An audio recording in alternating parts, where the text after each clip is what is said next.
नमस्कार शेतकरी बांधवांनो. मित्रांनो, एक महत्त्वाची अपडेट अशी होती, केंद्र सरकारद्वारे राबवली जाणारी पीएम किसान योजना. ह्या योजनेचे आतापर्यंत 20 हप्त्यांचं वितरण सुरळीतपणे पार पडले आहे.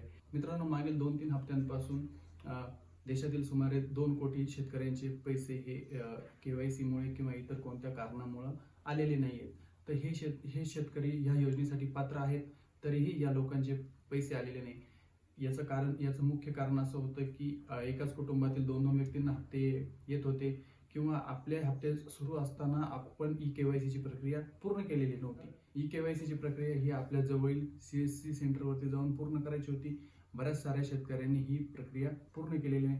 आता एका कुटुंबातील 2 व्यक्ती म्हणजे पती पत्नी व 18 वर्षाखालील मुलगा. मित्रांनो, ह्या कुटुंबाच्या व्याख्येतील आपण पात्र असून सुद्धा जर शेतकऱ्यांना जर पैसे आलेले नाही, तर मित्रांनो यासाठी एक फिजिकल व्हेरिफिकेशन फॉर्म आहे. हा फॉर्म आपण लवकरात लवकर भरून आपल्या जवळच्या प्रांत कार्यालय, तहसील कार्यालय किंवा तलाठी असेल व ग्रामपंचायत अधिकारी असेल यांच्याकडे हा फॉर्म जमा करायचा आहे. तर मित्रांनो, आपण हा फॉर्म कशा प्रकारे आहे व हा फॉर्म आपल्याला कुठे मिळेल याची सविस्तर माहिती. तर मित्रांनो, हा आहे फिजिकल व्हेरिफिकेशन फॉर्म. यामध्ये आपण बघू शकता प्रधानमंत्री किसान सन्मान निधी PM किसान योजना, केंद्र शासन, suspected same family member verification form. यामध्ये शेतकऱ्याचं नाव आहे. यामध्ये आपण इथे आपले स्वतःचे नाव टाकायचे, गावाचे नाव टाकायचे, आपल्या शेतीचा गट क्रमांक टाकायचा, आपला तालुका टाकून आधार नंबर, मोबाईल नंबर आणि फार्मर आयडी. मित्रांनो, फार्मर आयडी हा सर्वांसाठी कंपल्सरी आहे. ज्या शेतकऱ्यांचा फार्मर आयडी असेल त्या शेतकऱ्यांना इथून पुढे PM किसान असो किंवा सर्व शासकीय योजना असो यांचा लाभ मिळणार आहे. ज्यांच्याकडे फार्मर आयडी नाहीये त्या अशा लोकांना याचा लाभ मिळणार नाहीये. त्यानंतर एका रेशनिंग कार्डवर लाभ घेत असलेल्या शेतकरी संख्या, म्हणजे आपल्या रेशनिंग कार्डवरती ज्या शेतकऱ्याला, तुमच्या व्यतिरिक्त ज्या शेतकऱ्याला लाभ मिळत असेल अशा शेतकऱ्याचं नाव टाकायचं, त्याच्याशी आपलं कोणतं नातं आहे हे टाकायचंय.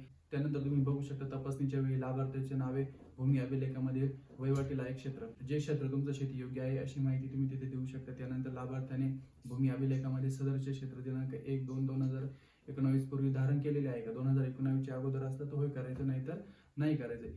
त्यानंतर बघा, योजनेच्या कुटुंब व्याख्येप्रमाणे पती पत्नी 18 वर्षाखालील अपत्य यापैकी एकापेक्षा जास्त सदस्य योजनेचा लाभ घेत आहेत का.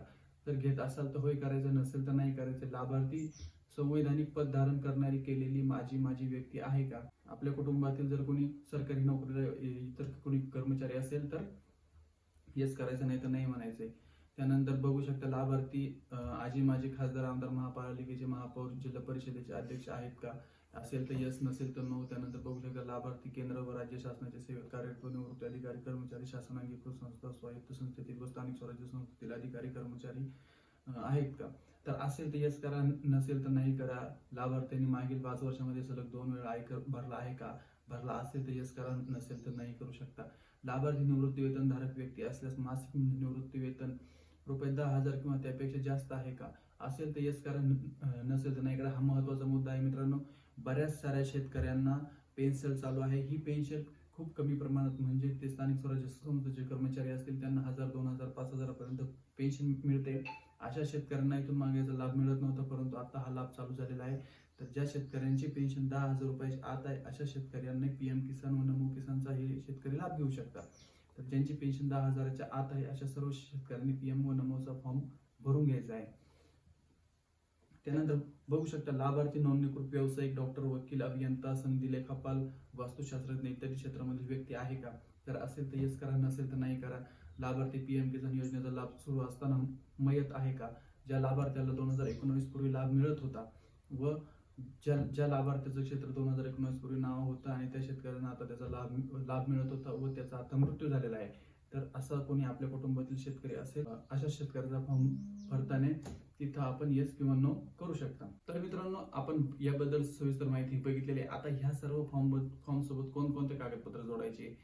आपलं स्वतःचं आधार कार्ड जोडायचंय, आपल्या पत्नीचं आधार कार्ड जोडायचं, किंवा पत्नीचा फॉर्म भरत असेल तर पतीचं आधार कार्ड जोडायचंय, आपल्या मुलाचं आधार कार्ड जोडायचं, आपलं रेशन कार्ड जोडायचंय.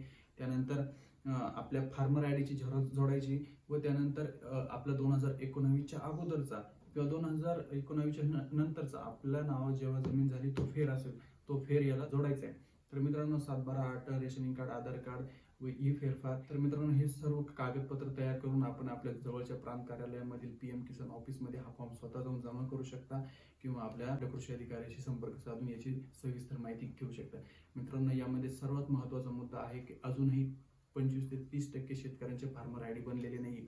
जोपर्यंत शेतकऱ्याचा फार्मर आयडी तयार होत नाही तोपर्यंत शेतकऱ्याला ह्या योजनेचा लाभ मिळणार नाही. तर सर्व शेतकऱ्यांना विनंती आहे की त्यांनी लवकरात लवकर फार्मर आयडी काढून घ्यायचं आहे आणि हे आपले हक्काचे पैसे आहे, याचा आपण नक्कीच लाभ घ्यायचा आहे. मित्रांनो आपल्या YouTube चॅनलवर जर नवीन आला असेल तर आपल्या चॅनलला सबस्क्राईब करून ठेवा. व्हिडिओ जर आवडला असेल तर लाईक करा. धन्यवाद.